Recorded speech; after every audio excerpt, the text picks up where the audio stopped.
This episode of the Leap Forward podcast is brought to you by Bridge LT, leaders in conversational learning and innovation. Through AI role plays, technical simulators, and comprehensive training programs, Bridge LT is revolutionizing the future of corporate and enterprise education. In this episode of Leap Forward, we're joined by Jim Saker, who as president of the Institute of the Motor Industry is one of the top 100 most influential figures in the automotive sector. Jim explores some of the key challenges facing the industry today, such as the UK's 2030 ban on combustion engines, and how these developments are fast-tracking the shift towards electric vehicles. He also offers advice on how to lead during times of disruption and highlights the role education must play in keeping up. This is one you really don't want to miss.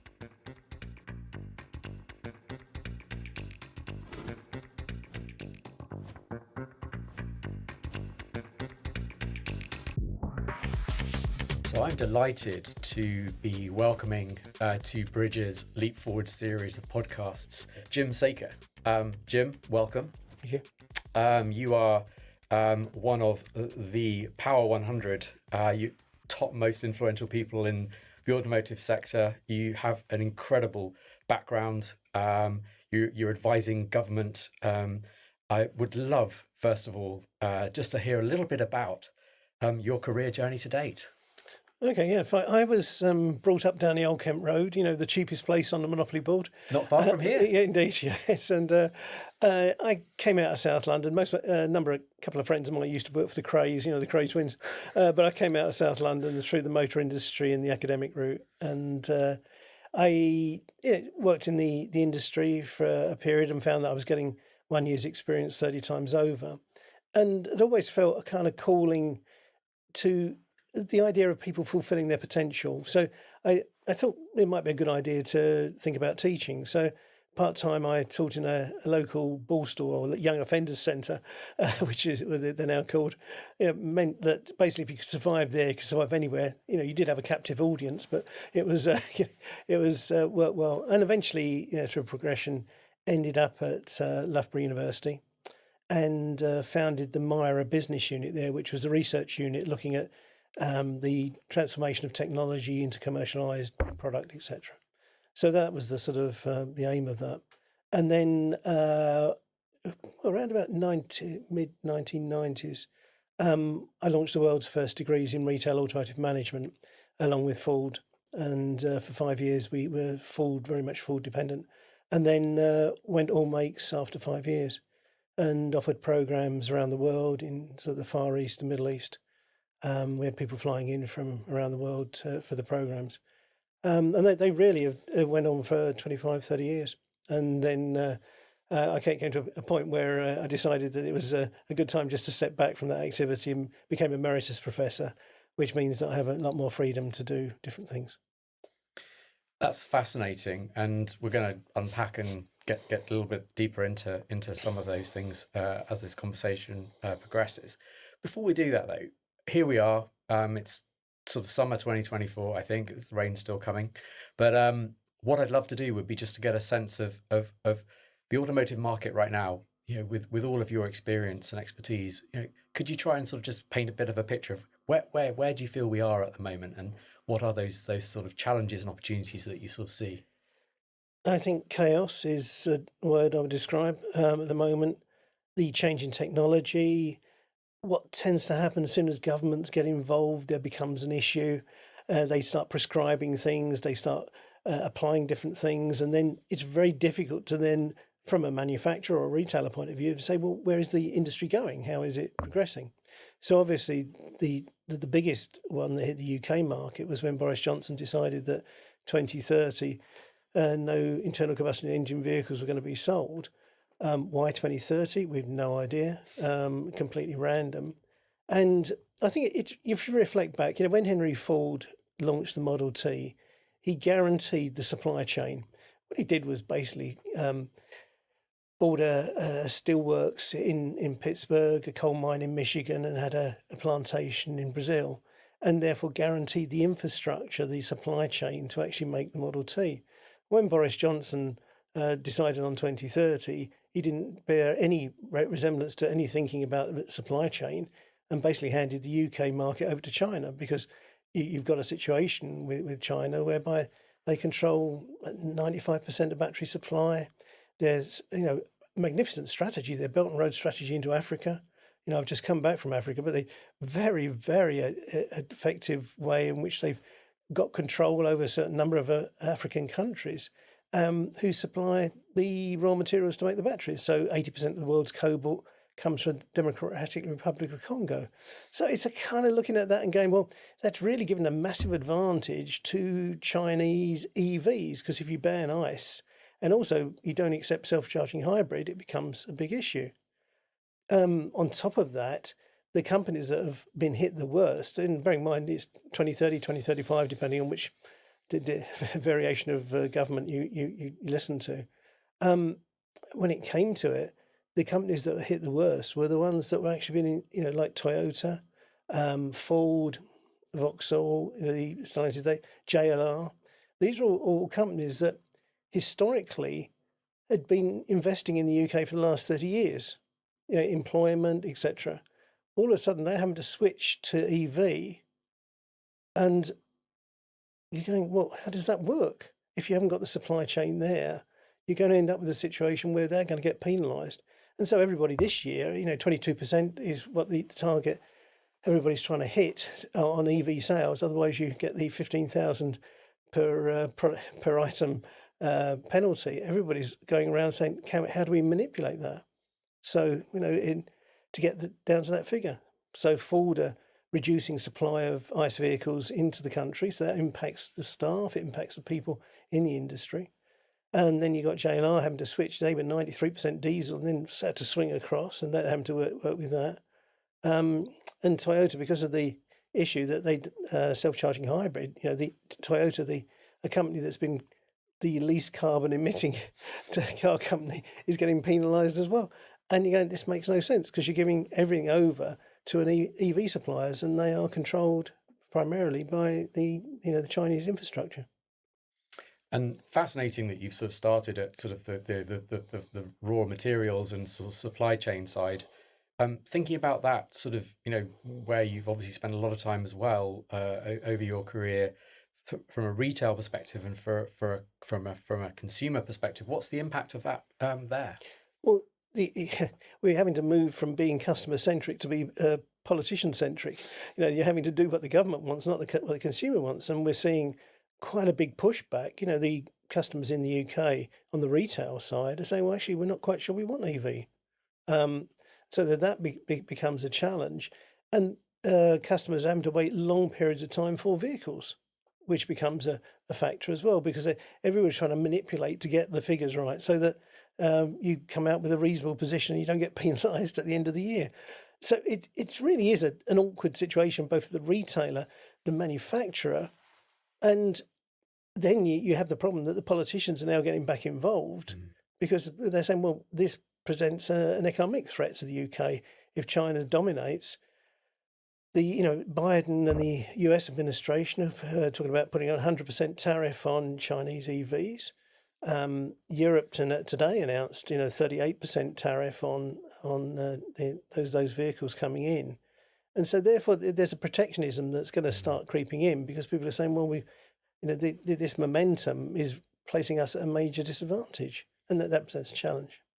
And what do you think the UK's position on that's going to be? Obviously, we are potentially going to see a change of government in this country. Well, as the Labour Party have announced that they're going to do an audit on China anyway, and that's going to include security as well as economic security and cyber security issues underpinning that. So they've announced that's their intention, and it will, I'm sure, whatever the outcome of that will be, will determine their policy and structure going forward. Well, it's clear that to me that sort of education and providing kind of opportunity to people has been a kind of a thread throughout your career to date. Tell me a little bit about sort of in that context what you see as being the sort of the biggest skills challenges and gaps that the industry faces right now. Well, I think it comes at different levels. There is the technical side. There is a need to transform. We've had 100 years of internal combustion engine operations and technicians and technical know-how and the build-up of that. And so that's been the legacy. Now, almost overnight, we're changing the technology quite dramatically, so that skill set is less appropriate. That we're having to look at how we can retrain people. And the IMI have got their qualification called Tech Safe, which is basically sort of changing training technicians to be able to service and work on electric vehicles. And internal combustion engine vehicles, generally speaking, you could damage yourself on mishandling an electric vehicle. You said killing yourself. So it's kind of there is a big issue underpinning that, and so therefore it's something which I think the IMI is taking very seriously, and we're attempting to sort of take that forward. And how do you go about reskilling, upskilling, and bringing in new talent for these new skills, these new services? Well, I think you have to take it on the broad spectrum, because you've now got is a range in the modern vehicle. You have a connectivity as well, and so therefore engine management systems, the way in which it's not just simply the nuts and bolts anymore, it's a sophisticated entity that you're dealing with. People describe it as like a laptop on wheels, but it's that kind of feel about it. And so the type of people that you can attract into the industry is likely to be more widespread than it has historically, which has been very much male orientated. And so part of the work I've been doing over the last couple of years has been to try and broaden the appeal of the sector. We did a lot of work on a EDI task force, which was to try and change the mindset. That basically what we've got is we recruit less women than we racially we under recruit, but we over recruit on disability, which is one of the stranger ones. That we tend to have more people with especially neurodiverse issues in the sector, and that again presents a challenge. That have we made the accommodations to allow those people to thrive? And so, from my perspective, right from the early days, was that I had this, real strong view that I wanted people to fulfil their potential, which is why we launched the degrees at Loughborough.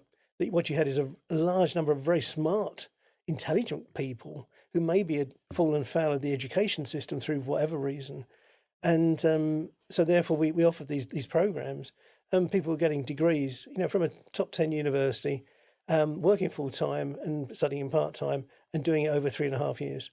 And that was something which we were very proud of. And at one stage, the government assessment organisation said it was the highest value add degree programme in Britain, because we were taking people without A levels and turning them into graduates within 3.5 years. But they were slightly more mature than the normal undergraduate. Certainly not a Mickey Mouse degree. Definitely not a Mickey Mouse degree. Despite when I launched it, it was a bit of an issue. It was the era of Arthur Daly. Right. It was Arthur Daly Goes to College, and there was all sorts of things. I was on BBC where they take the Mickey out, the academic at the end of the news, and this sort of stuff. It was a rough ride to start with, but it was eventually we won over, and people have valued those, and a lot of people at the top of the industry now have gone through those programs. Absolutely, and you've changed the game. You've set a new bar, and I think you mentioned Ford, and tell me a little bit more about sort of how that came about, because that sort of relevancy, an industry kind of component must have been. I mean, that's quite pretty radical. It was really that Ian McAllister was the head of Ford of Britain at the time, and he was trying to develop these CMAs, as he described them, which were kind of marketing areas. But it meant that a dealer principal was maybe managing more than one site. And this was causing a major difficulty for them, that they hadn't had that experience, that wasn't their level of expertise, they hadn't got the management skill set to handle it, and therefore a lot of them were failing. And he saw this and he said, right, we need to professionalise and upgrade in a dramatic way the standard of leadership and management within, in his view, the Ford franchise. And that has gone on, and the Ford Academy still runs very strong management leadership programs. And a lot of people who were at Ford are now in managing other franchises, managing other OEMs who came from that stock of people who had that thinking that we need to rethink how we do stuff. And give it more rigor. You just don't turn up to a program. You assess it. You give people credits. You give them credit accumulation so they can get a qualification. I think that's really interesting that you've effectively helped build out an ecosystem, and you've got this alumni network. Yeah. There's a lot of people who still sort of when you walk into a dinner or whatever, Jim, nice to see you, that sort of stuff. The way in which it has gone on, and it's also impacted people in different parts of the world, which I think is the other factor, which I feel kind of good about. After 20 odd years of doing this, 25 years of doing it, you go, yeah, okay, I've made a difference, or we've made a difference to people's lives, and if we can do that. And it was one guy actually in Ford. He was a big assembly of Ford people, and somebody picked him out and said, "Hey, you're on this degree program. What's it done for you?" And he just seems to have changed my life. And you go, "Okay, no, don't do that. I'm going to start crying." So it was something which it was meaningful, and I think that's still the passion, that we have people in the sector who have got great potential. We just got to allow people to fulfill that. And that comes from whether it's women, people from different ethnic minorities, or people with disability, with neurodiverse issues. That needs to be an issue that's addressed. And how has your sort of approach to learning and development sort of evolved and changed? How's the program evolved over time? Well, we deliberately set out with small groups. That was the major thing. If you're taking people who haven't got an academic background, you can't do the sage on the stage. You can't have the lecture at the front. You can't do the Nuremberg rally when you do this sort of big thing with 300 people in a room. It just doesn't make any sense. And I always envied, the Oxford and Cambridge model, where undergraduates have to do a one-to-one with somebody. And I think that's the Socratic model of questioning stuff is really a way forward. And so therefore the way in which the sessions are always run, and even now today with some of the programs I run, it's very much a conversational Socratic approach, whereby you offer people the opportunity to say, I disagree with this, because then you rehearse the arguments and you get things firmed up. You're not looking at objective truth or anything, that sort of thing. But what you're doing is you're trying to drill down so that people know what is factual, what people know, they understand, and are not swayed by stupid research or figures which aren't credible. You have to be able to challenge stuff. And that to me is one of the big challenges going forward with education, how you do that, and especially the opportunities with the technology side, learning technology, which I think is something which can be taken forward. For the technician, virtual reality is obviously a way forward. It makes a lot of sense to how you can train people to on repetition and do things and the skill sets. But when it comes to management and leadership, it's a different ball game. And so having the ability, or having potentially going forward the ability to have a technology which allows you to be more Socratic, that you can ask, a question and you get an answer and you can say, I disagree with this. You then start to develop a different mindset on how distance learning, blended learning, how that all works. And I think that's one of the challenges going forward for the industry, how we adapt to that. Because at the moment, a lot of the distance learning stuff, online, is pretty poor. It's sort of, you read something, you answer a question, and that's it. And there's the dialogue. Working in groups, more sort of more like seminar things where people challenge each other, it, to me, makes an awful lot of sense. Completely agree with you. And another, we haven't actually mentioned the word yet, so I'll get bonus points for mentioning it now. AI. Yeah. What do you see as the sort of impact of AI in learning and teaching? I think whereas we used to have the view that Google became the brain outside the brain, whereby basically a kid just Googles it on whatever, and then looks at a YouTube video. AI gives that opportunity for it to be more interactive. To me, the present state of learning technology is a bit one directional, and so therefore AI does give that opportunity, if it's developed correctly, for it to be more conversational. Which I think is really what we're trying to get to, and so therefore you could challenge, the sort of the process. I did wrote an article because that what is the impact of AI going to be on the retail automotive sector? So I asked AI what the impact of retail automotive sector was, it was going to have on the sector, and he came back with a load of rubbish. And so I kind of then wrote an article criticising it. But at least in the AI process, it will learn from the fact that I've said this is a load of rubbish. You can't just what you're doing. So it's that sort of thing that when you get the level of sophistication in AI, which will allow people to start that conversation to say, actually, I don't think that's right. Are you sure? Where did you get that from? How did that work through? What was the data sample that you used to draw that from? That's when you can have that level of interrogation, then you start to say, right, now we're beginning to make some advancement. I still think you're going to need people alongside that process. Because obviously AI isn't going to be perfect, and so therefore you need to then start questioning some of the stuff that comes out from that. But it has potential. And manufacturers and retail, what's their kind of view on skills and using technology in that? Well, I think at the moment it's just pure and simply everybody's trying to catch up and make sure that they've covered most of the bases, because with the change in technology, the change in process, the move in some franchises to agency model, that's a reskilling process, and how that all goes through. Logistics become very much more different. The whole area is in a kind of not turmoil, but it's almost like that, whereby everybody's doing their best to try and get. So at the moment, I don't, some will say that they have a clear strategy. I'm not totally sure they do, but what they're trying to do is to say, look, we need to draw on this. We're not quite sure how to do it or how to maximise its potential when it comes to the learning environment.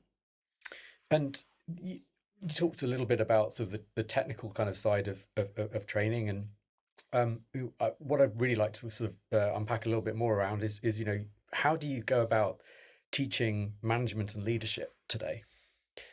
Well, I think you have to have a model of management which is appropriate for the current environment. And I think one of the things which we've unpacked time and time again is the issue of humility.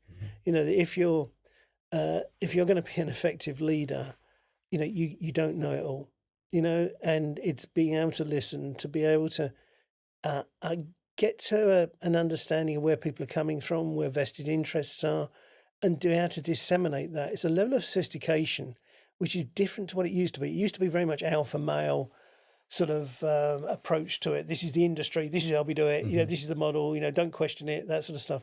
Now you have to, and the great leaders are the people who use data, understand the data, listen to people, and draw from that. I always remember it was a great quote from Winston Churchill, who, because to be fair, he's always regarded as a great leader, but was absolutely useless strategist. He was absolutely appalling. He had no idea what he was doing. He got demoted as First Sea Lord. It cost 50,000-60,000 lives at Gallipoli, all this sort of stuff. Absolute nightmare.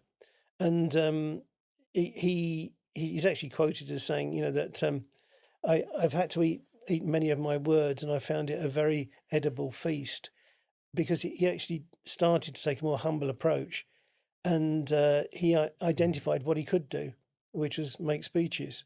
And it was Kennedy who said, he took the English language into war or into battle. Basically he understood what his strengths were. So I think humility, understanding what a leadership strengths are and what they are, and then building teams around you who actually plug in the gaps which you don't have. And that's very difficult, because I always took the philosophy that I should try to employ people better than myself, because if I'm the best there is, we're completely stuffed.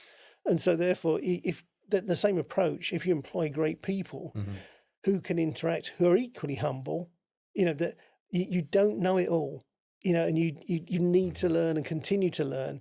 And that's why, I don't think when somebody gets to a leadership position and they go, oh, I've made it, you go, you haven't, you've lost it, because you have to continue that process of learning, being humble enough to listen to other people and listen to people from all throughout the whole organization. Sometimes the receptionist will give you a much better insight in how the business is going than somebody who has a vested interest in keeping you happy. I think that's a great segue actually into my next sort of question, really, I suppose, those principles. How, can you help make them real for me and apply them to the automotive sector? Some perhaps examples of great leadership and or how that could be applied in a showroom. It, I think the humility piece and the integrity piece. There's a story that I always sort of tell about. Um, a phone call came into an after sales reception, and it was a customer who wanted to speak to the after sales manager, and the girl who was taking the call said, okay, it's Mr. So-and-so. So therefore put her hand over the phone and turned to the after sales manager and said, it's Mr. So-and-so for you. And he said, tell him I'm not here. And she said, he says he's not here. No, she said, he's not here. That the shadow of leadership falls long. So, what are the implications of that? Well, it basically means that in that dealership, everybody knows they can lie. Everybody knows that the customer actually doesn't matter. It's more important that that manager does what he has to do. It's that sort of stuff, which is to do with how leadership is learned, that your shadow falls very long. You have to be humble. You have to listen to people. And it's that sort of very basic stuff. And everybody said, oh, yeah, but Jim, that's common sense. Yeah, it is. But obviously the obvious isn't so obvious, otherwise more people will be doing it. It's something which you do need to be aware of. How you model yourself and how you behave will reflect in how your organization behaves. And so, from that point of view, just inculcating humility and also the implications of your actions, we've found has been one of the big issues of the industry. There was a head of one of the OEMs, I won't mention which one, who went through a phase that an agency came in and did a PowerPoint, sort of a PowerPoint pack, and gave it to him, and he didn't like it very much, so he threw it across the room. Then for about 3 months afterwards, every time I went into that organisation, they were throwing things because that was what The learned behaviour. Learned behaviour, exactly right. So therefore, you have to look at that and go, let's look at our industry. What are the behaviours? If you show misogyny, if you show racism, that will impact the culture of the organisation that you create. And everybody says, oh, yeah, we need to change the culture. You can't change culture. It's not an independent variable. You change the things that make up the culture, the narratives, the symbols, the power structures, the organizational structure, all of that sort of stuff. You change that. And that's very much to do with leadership. If the leader doesn't actually respect women, then surprisingly enough, it won't happen, And what has been good in the industry has been the 30% Club that Julia Muir runs. There's a lot of people, senior management within organisations in the retail sector who've now joined that and taken on board that there is a need to change behaviours. And it's the, behaviour for women to succeed, men have to behave differently because at the moment, otherwise it just reinforces the behaviours. What's your view on personalized learning? It's a phrase used and thrown around quite a bit, but to your point, we're all unique individuals. We're on different journeys through our lives and careers. What's your kind of perspective on that? It depends on how mature the person is. That if you sit down and you recognise where you're weak, and then you start to concentrate on those areas when it comes to learning, then that is a very strong positive. What tends to happen though is that you tend to concentrate on the things that you like, and it's not the things that you're weak on that you do, the things that you do well. And so from my point of view, personalized learning works really well if the person has got a good self-evaluation of themselves, if that makes sense. Yeah. They understand themselves. Yeah. And therefore have the drivers or the driver enough to then say, right, I'm going to concentrate on this because that's where I'm weak. Yeah. Now you can do the alternative, which is the Churchill thing, which is basically just do one thing and do it well, and then have a whole range of people around you that support you. But when it comes to personalized learning, just generally, it's much better if you take a more realistic view and say, look, if I'm going to learn and take myself forward, fulfill potential, then let's look at some of the weaknesses where I can fill that with learning, and concentrate on the things you do well, but do it in that way. You talked a lot about sort of, some of the pioneering work that you've done around, I suppose, in the sense of reaching, kind of a more excluded sort of sector of society, and I think that's hugely commendable. Obviously, recruiting and bringing them in is one part of it, but obviously, then what we've got to do is we've got to take them on that journey. We've got to retain them. We've got Yeah. to grow them. Tell me a little bit about that. Well, there's a classic story is that there's a very strong dealer group that lose around about 60% of their recruits in the first year, and it's absolutely appalling, and they recognise it. But the question mark is, why is it happening? Because they say, "Oh, we're family, we're really a family," this sort of stuff. Um, but when it comes to it, you suddenly see that actually they don't get it.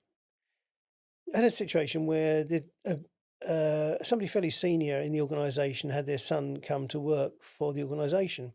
And on the first day, he came home and cried and said, "Dad, I can't do this." His father was senior enough to be able to switch the son from new car sales to on to after sales. And the son has actually thrived. Mhm. The issue is that we don't onboard people very well. And I've always thrown down the challenge that if this was your son or daughter, how would you want them to be treated on their first day at work? How would you want them to be treated on day 2, day 3? If you take it from that perspective, surprisingly enough, you change your onboarding process. You show care, concern, you integrate. That's where the personalized thing definitely comes in. Where is the person apprehensive? Where is the person got issues? That sort of thing. Mhm. And so we don't really kind of personalize. We tend to do this thing, oh, yeah, sink or swim almost, especially on the sales side. And companies that do that are just wasting money because obviously it takes time to recruit, costs a certain amount to do it. And then they don't actually fulfill their potential. They just walk away. And it's so sad Mhm. because we've done a lot of work trying to get young people interested in it. Unless you onboard them effectively, give them a vision of the future, give them a way going forward, these kids will work, if you don't give them a work-life balance, which is effective, Mhm. that sort of stuff, it's a new generation, Mhm. They're not all motivated purely by money, Mhm. and we, especially after COVID, I think a lot of people started to reevaluate what was important to them. Mhm. And that's really interesting. We talk about and use the term sort of natural born leader, but I don't know about you, but that No, doesn't really exist. I don't, I think it only exists in the person's mind who thinks they're the leader. It's most of the people that I'm aware of, in the industry, some have got sort of ADHD, some have got sort of a whole range of neurodiverse issues, but they've actually come to recognise them, and therefore their strengths on, especially on ADHD, the focus, this sort of stuff, is really, really very powerful. Mhm. And if you call that, if they were born with this, then I suppose you could call it a natural born leader. But the a lot of people who claim that, you're going, actually it's not true. You know, the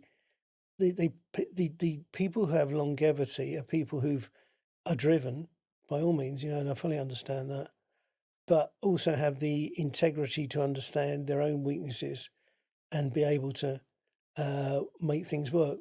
And over a longer period of time, not just a flash in the Mhm. pan, sort of thing. And when you think about that lifelong learning journey of someone that you've managed to bring in who's neurodiverse, or maybe it's the son who went into after sales, how do you turn those individuals, how enable those individuals to become managers or leaders?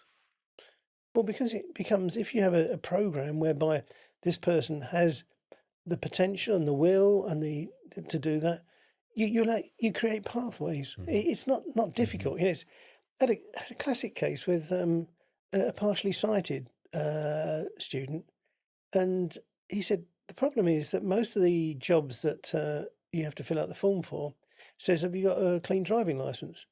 He said, "I'm partially sighted, so I can't drive." But there are numerous roles in the industry that don't require driving, but we have it on the form. So therefore, and it works like that. Often when you take the gender out and the name out, you recruit a completely different profile, stuff like that. There's logical things that you can do, but you then develop pathways for people. You have to know who the people are, which is the first thing, and then you have to develop pathways and providing a safe, supported environment which allows people to function. Um, when you talk about moving from management to into management, there was a girl that we came across who had sort of neurodiverse issues, and she said every morning it's a bit like all the marbles in my head go all over the table, and I spend the day reorganising them. She can't work on it with a clean desk policy. We then say we have a clean desk policy. So you have to accommodate that, and so therefore accommodating different people in leadership, you don't have the same. We tend to try and have an idealistic view of sort what of a leader. cookie cutter type Yeah, that's thing. right. This is what you look like as a leader. Whereas I think leaders come in different shapes, different forms, different types, and we need to recognise those and be able to give those pathways through. I love this, and you talked about humility and leadership. What are some of the other kind of real sort of almost essential sort of skills that you think, to kind of really thrive inside this sector? I think resilience, the integrity piece is strong. That people see through you if you're fake. There's one thing the industry is very good at identifying. If you're not genuine, then I think you're gone. You have to be yourself, but you have to recognise who you are, and some people don't. They don't look at themselves in the mirror and say, "Well, what am I like? What actually am I like to work for?" And it was a lesson I learned very obvious, because there are things that for a period in my life it was very much driven to get certain things done because you needed to do them. And people say you're a nightmare to work for at the moment. And I go, yeah, okay, I get it. Let's get the things sorted. Let's make sure we've got everything organised in a particular way, and that I don't end up destroying people. And it was an announcement. I remember with Ford, when the Ford Focus was first launched, the marketing director of Ford of Britain at the time announced to this crowd, take this car seriously. People are giving their lives for it. Because the pressure on those people, because they were getting rid of the Escort, the people on the production team to actually get this right was enormous. And it took a toll on people. So we have to be very careful as a leader what we're doing to other people. It's a very, and it's very much more now, there's emphasis on mental health and how that operates. And talking to leaders about the importance of learning and continuous development, you talked about it at the very beginning of this conversation.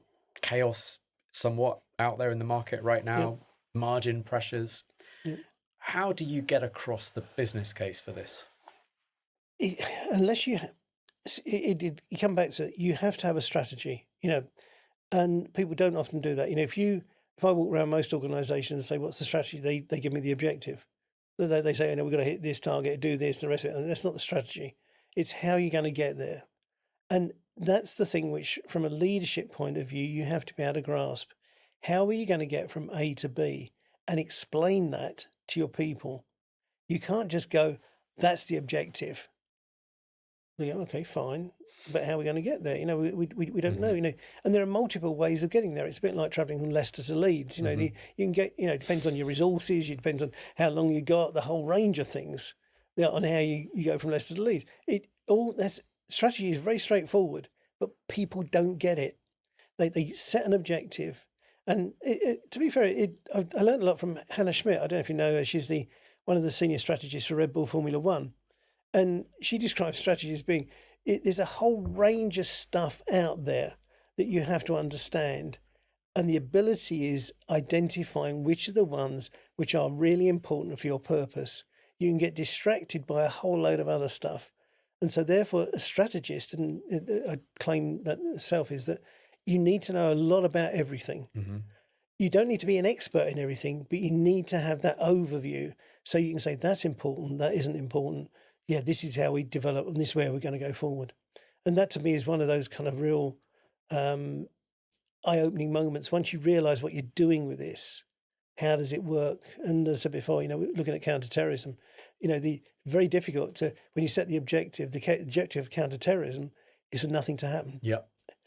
How do you stress a strategy for nothing to happen? And that's to me, the inverted part of that you're trying to go nowhere.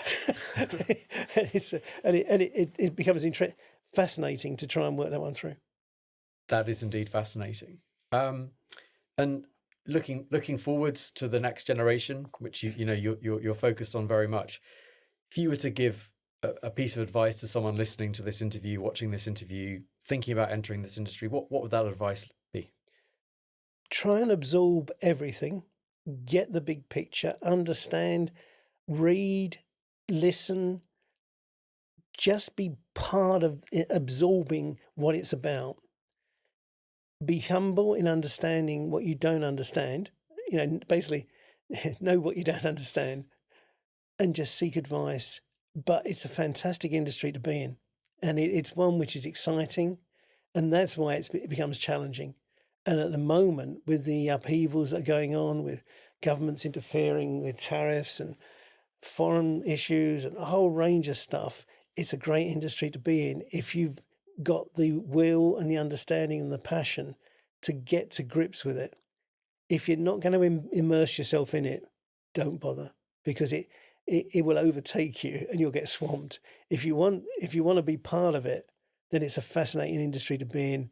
I've loved it. I love the people in it. They're all kind of characters. There's lots of different people, different approaches. And there's about 260 job roles in it. I'm sure there's one that people can find and the niche in. And once you're in it, you don't leave. Job turnover may be quite high, but nobody actually leaves. They just rotate around it. It's Jim, thank you for your time today. actually no problem at all. Thank you, Justin.